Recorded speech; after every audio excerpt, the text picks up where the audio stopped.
کہ consolidation of holdings یا consolidation of land کے قانون کے بارے میں بات کریں گے. یہ کنسولیڈیشن ہوتی کیا ہے, اس کو کون سا قانون جو ہے وہ ریگولیٹ کرتا ہے, اس کے مقاصد کیا ہیں, اور اس کے بعد آپ کے کون کون سے رائٹس اور لائبلٹیز جو ہیں وہ لینڈ اونرز کے کریٹ ہوتے ہیں. تو سب سے پہلے ہم دیکھیں گے کہ اس کا جو پرپز ہے اور جو اس کا مقصد ہے وہ کیا ہے کنسولیڈیشن کا. تو کنسولیڈیشن کا مطلب یہ ہوتا ہے کہ ری ڈسٹریبیوشن آف لینڈ, یعنی کہ کسی ایک خاص موضع میں یا خاص ایریے میں جو ریونیو ڈپارٹمنٹ ہے وہ اس طرح سے اس کو زمین کو ری ڈسٹریبیوشن کر دیتا ہے, اور ایک جو ایکڑ جو کسی ایک صاحب کے پاس ہوتا ہے وہ کسی دوسرے کے پاس جا سکتا ہے. اور اس کا پرپز کیا ہوتا ہے, پرپز ہوتا ہے کہ to reduce the number of plots. اس کا مطلب یہ ہے کہ فرض کریں ایک جو اسٹیٹ ہے اس کے اندر یا ایک موضع ہے یا ایک گاؤں ہے, اس کے اندر جو زمین ہے وہ 10 کھاتے داروں میں ہے اور وہ اس کے جو پلاٹس ہیں وہ کوئی 20-25 بنے ہوئے ہیں, تو ان کو اس طرح سے اکٹھا کر دیا جائے کہ وہ پلاٹس جو ہیں وہ منیمائز ہو سکیں. اس سے کیا ہوتا ہے, اس سے 2 فوائد ہوتے ہیں. نمبر 1 کہ یہ جو زمین ہے اس کی سیل میں, اس کو بیچنے میں مددگار ثابت ہوتا ہے, اور دوسرے نمبر پہ یہ ہے کہ جو زمین کی پارٹیشن ہوتی ہے اس کے اندر اس کو آسانی ہو جاتی ہے کنسولیڈیشن سے. تو اس میں یہ جو ہے کنسولیڈیشن یا جو استعمال زمین ہے یہ صرف اور صرف لینڈ اونرز کے درمیان ہو سکتی ہے. جو ٹیننٹس ہوتے ہیں وہ لینڈ اونر نہیں ہے, اس لیے ان کے درمیان جو ہے وہ کنسولیڈیشن نہیں ہو سکتی. تو اس کے بعد ہم نے دیکھنا ہے کہ جو کنسولیڈیشن جو ہے اس کی ریکویسٹ کون کر سکتا ہے یا اس کو شروع کون کروا سکتا ہے. تو کنسولیڈیشن کو ریکویسٹ کو شروع کروانے کے لیے جو ہے وہ سب سے پہلے جو اختیار ہے وہ بورڈ آف ریونیو کے پاس ہے. بورڈ آف ریونیو کے بعد جو لینڈ اونرز ہوتے ہیں ان کے پاس اس کا اختیار ہوتا ہے کہ وہ کنسولیڈیشن کو شروع کروا سکیں. تو کنسولیڈیشن میں بورڈ آف ریونیو ہے یا کوئی آفیسر جو بورڈ آف ریونیو نے اپوائنٹ کیا ہو وہ بھی کنسولیڈیشن سٹارٹ کر سکتا ہے. اس کے علاوہ اس گاؤں کے یا اس موضع کے محال کے کوئی بھی 2 لینڈ آنرز جو ہیں وہ بورڈ آف ریونیو کو درخواست دے سکتے ہیں کہ اس ایریے کے اندر جو کنسولیڈیشن کی ضرورت ہے لہٰذا یہاں پہ کنسولیڈیشن کی جائے, لیکن اس کے لیے رولز کے اندر ریکوائرمنٹ ہے کہ ان کی منیمم لینڈ ہونی چاہیے تاکہ وہ جو لوگ جو ہے وہ کنسولیڈیشن آرڈر کر سکتے ہیں. اچھا, اس میں کنسولیڈیشن کو جو پہلے جس طرح ہم بات کر رہے تھے کہ ایک تو بورڈ آف ریونیو کا اپنا موشن ہوتا ہے, یعنی کہ بورڈ آف ریونیو خود ڈیسائیڈ کر لیتا ہے کسی تحصیل کے اندر یا کسی موضع کے اندر کنسولیڈیشن کی ضرورت ہے. دوسری بات یہ ہوتی ہے کہ اگر 50% یا اس سے زیادہ لینڈ اونرز جو ہیں وہ ان رائٹنگ استعمال کے لیے ایگری ہو جائیں تو اس علاقے کے اندر جو استعمال ہے وہ دوبارہ شروع ہو سکتا ہے. تیسری اس میں کنڈیشن یہ ہے کہ کنسولیڈیشن آفیسر جو ہے وہ ایک انکوائری ہولڈ کرے اور وہ یہ رپورٹ کرے کہ میری انکوائری کے مطابق 51% سے زیادہ لینڈ اونرز جو ہیں وہ تحریری طور پہ رضامند ہیں کہ اس ایریے میں کنسولیڈیشن ہو, تو اس موضع کے اندر یا تحصیل کے اندر کنسولیڈیشن جو ہے وہ سٹارٹ ہو سکتی ہے. اچھا, اس کے علاوہ اب جو لینڈ اونرز ہیں سیکشن 5 کے مطابق وہ بھی ریکویسٹ کر سکتے ہیں کنسولیڈیشن کے. تو اس میں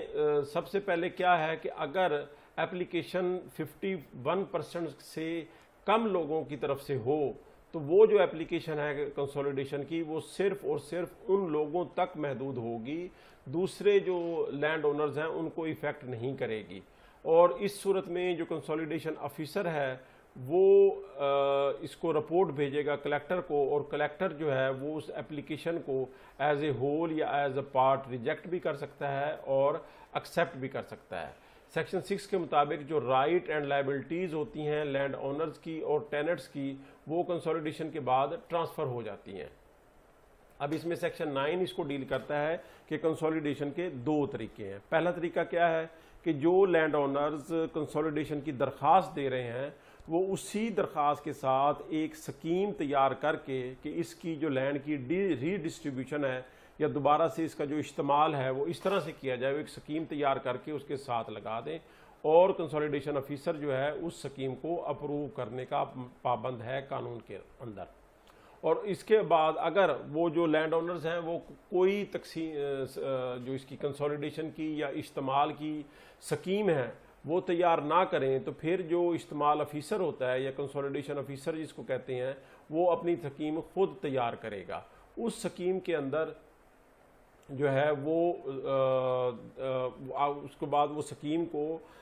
لیکن اختیار ہوگا کہ وہ جو ہے اس سکیم کو سب سے پہلے کیا کرے گا, پبلش کرے گا. پبلش کرنے کے بعد لینڈ اونرز جو ہیں ان کو اختیار ہوگا کہ وہ اس کے اوپر اوبجیکشنز فائل کر سکتے ہیں. اگر اوبجیکشن فائل ہو جائیں تو کنسولیڈیشن آفیسر سب سے پہلے کوشش کرے گا کہ تمام فریقین کے درمیان ایک ایمیکیبل سیٹلمنٹ ہو جائے, یعنی کہ صلح نامہ ہو جائے اور اس سے کوئی وہ درمیانی رستہ نکال لے. اگر اس طرح کا کوئی سیٹلمنٹ ہو جائے تو وہ سکیم کو کنفرم کر دے گا. اگر وہ سیٹلمنٹ نہ ہو سکے اور اوبجیکشن پینڈنگ ہو تو وہ سکیم جو ہے اس رپورٹ کے ساتھ کہ یہ اوبجیکشن آئے ہیں وہ کلیکٹر کے پاس فائل کر دے گا, اور کلیکٹر جو ہے پارٹیز کو سننے کے بعد, تمام فریقین کو سننے کے بعد اور اپنی انکوائری کرنے کے بعد ایک آرڈر پاس کرے گا جس میں کہ وہ اس کنسولیڈیشن سکیم کو ایکسیپٹ بھی کر سکتا ہے اور ریجیکٹ بھی کر سکتا ہے. تو اس میں اگر کوئی شخص ایگریوڈ ہو تو اس میں 2 اپیلیں پرووائڈڈ ہیں. پہلی اپیل جو ہے کنسالیڈیشن جو آرڈر ہے اس کے آرڈر کے خلاف کلیکٹر کے پاس 60 دن کے اندر اندر فائل ہوتی ہے. اس کے بعد جو سیکنڈ اپیل ہے وہ کمشنر کے پاس فائل ہوتی ہے, اس کی فائل کرنے کی جو لمیٹیشن ہے وہ بھی 60 دن ہے. سیکشن 12 میں کنسولیڈیشن کوئی آفیسر جو ہے اس کو یہ اختیار حاصل ہے کہ اگر کسی فریق کے پاس کوئی لینڈ اس قسم کی آ گئی ہے جس کی ویلیو کم ہے اور اس کے بدلے میں دوسرے کسی گاؤں کے لوگ کے پاس اس کی زمین جو ہے جو زیادہ ویلیو والی چلی گئی ہے تو وہ کہہ سکتا ہے کہ جس کے پاس کم ویلیو کی زمین گئی ہے اس کو کمپنسیشن ادا کی جائے.